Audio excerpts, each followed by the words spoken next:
ফুলকপি দিয়ে আমি আজকে ফুলকপির পাকোড়া বানাবো। তাই আমি আজকে ফুলকপির পাকোড়ার জন্য দুইটা কপি আনছি।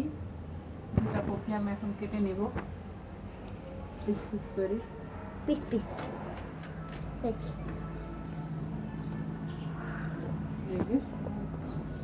চারিদিকে নারকেল গাছটার দিকে ফুলকপির পাকোড়াগুলো আমি এখন পাপড়া নাকি ছোলা রাহার দিকে কত রাখতে দিতে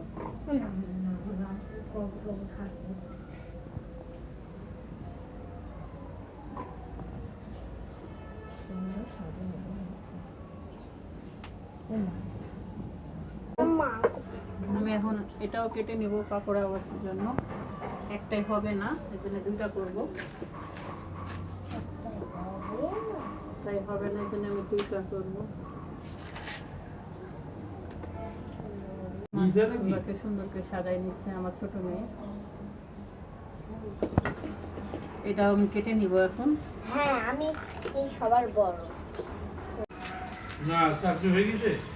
হ্যাঁ, চাকরিতে জয়েন দিয়ে দিয়েছি। কোন সচিবে মিথ্যে বের মানুষের ঠিক হয়ে গেছে। আমি বড় বড় পিস করে রাখছি। যেহেতু আমি খাবো আমার মেয়েদের জন্য। ফুলকপির পাকোড়া অনেক মজা, তাই আজকে আমরা সবাই বানাই খাবো।